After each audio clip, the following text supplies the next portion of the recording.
সকলোকে সুপ্ৰভাত। আজি দিনটো ৰাশিফল। আজি ইংৰাজী 19 তাৰিখ ফেব্ৰুৱাৰী 2020 বুধবাৰ 6 ফাগুন। তিথি কৃষ্ণা একাদশী, নক্ষত্ৰ মূলা, যোগ বৰ্জ্য, কৰণ বালৱ, জন্ম ধনুৰাশি, যোগিনীৰ অগ্নিকোণত।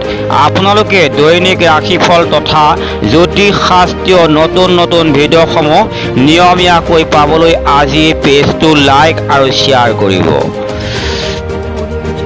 জ্যোতিষী অৰণ চন্দ্ৰ বৰা আৰু সহকৰ্মী কুসুম কুমাৰী বৰাৰ লগত যোগাযোগ কৰিব পাৰিব।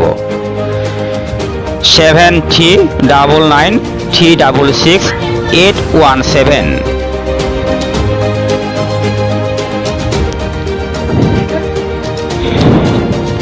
প্ৰথমতে আহিছোঁ আমি মেঘ ৰাশিলৈ।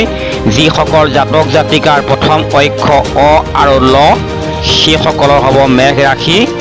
মেঘ ৰাশি আজিৰ দিনটো পেটৰ সমস্যা থাকিব, ব্যৱসায়ত মধ্যম, আত্মীয়ৰ পৰা সহায় পাব পাৰে, শত্ৰুৱে ক্ষতি কৰিব পাৰে। দিনটো সতৰ্ক হৈ চলাটো ভাল। শৰীৰৰ প্ৰতি যত্ন ল'ব।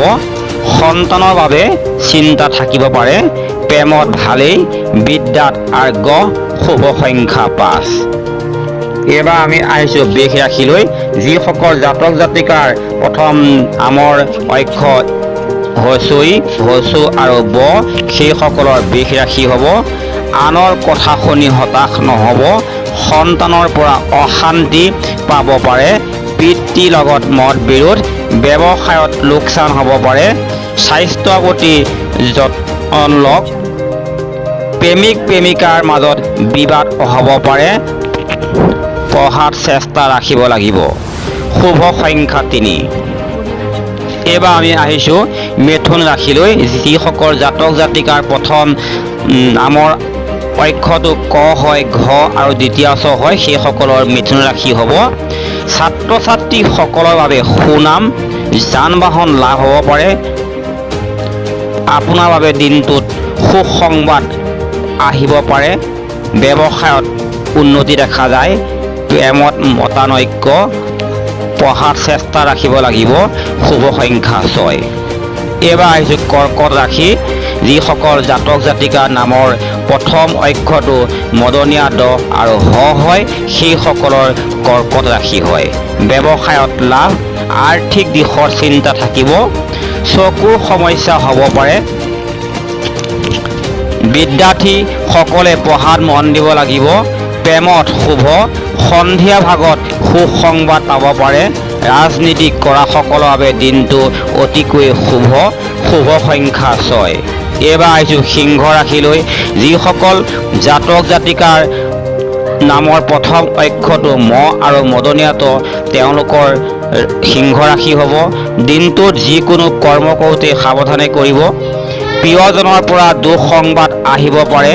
মানসিক অশান্তি, কঁকালৰ বিষ বাঢ়িব পাৰে। ব্যৱসায়ত ভালেই, পঢ়াত মধ্যম। শুভ সংখ্যা হৈছে 5। এইবাৰ আহিছোঁ কন্যা ৰাশি। যিসকল জাতক জাতিকাৰ প্ৰথম নামৰ অক্ষৰটো প আৰু মদনীয়া থ হ'ব সেইসকলৰ কন্যা ৰাশি হ'ব। সন্তানৰ বাবে মনত আনন্দ পাব। চাকৰিত সহকৰ্মীৰ লগত বিবাদ হ'ব পাৰে। মাতৃৰ শৰীৰ প্ৰতি লক্ষ্য ৰাখিব। ব্যৱসায়ত ভালদৰে মন দিব। পঢ়াত শুভ। প্ৰেমত ভুল বুজাবুজি আঁতৰ হ'ব। শুভ সংখ্যা হৈছে 9।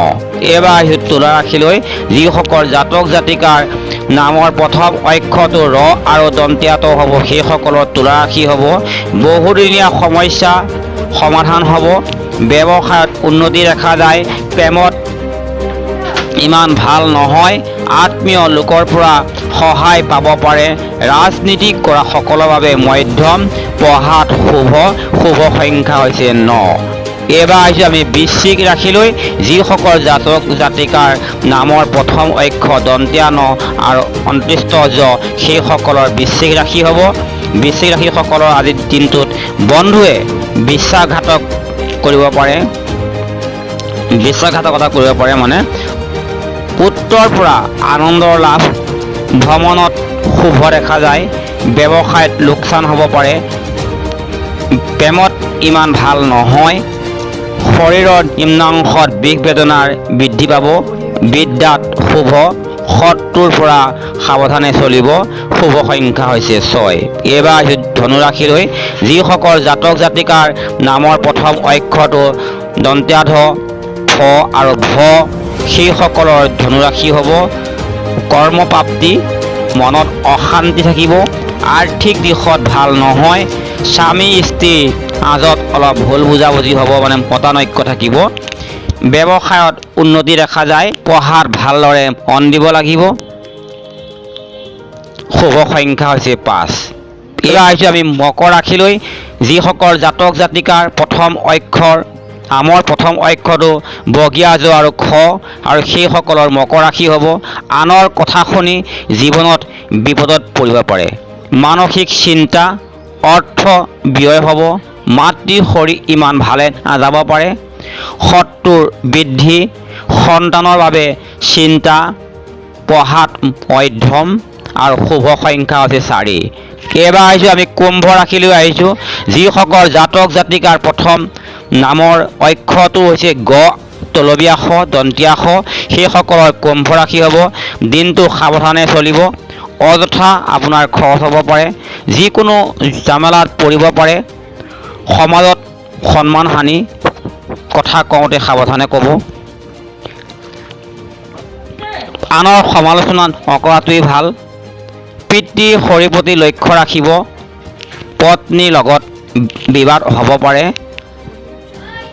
পঢ়াত অতিকৈ শুভ। শুভ সংখ্যা হৈছে 3।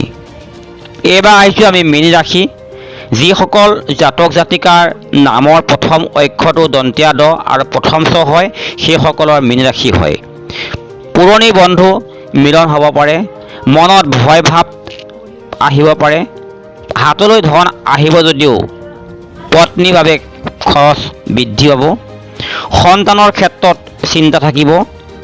পুৰণি ৰোগে দেখা দিব পাৰে। প্ৰেমত শুভ, পঢ়াত মধ্যম।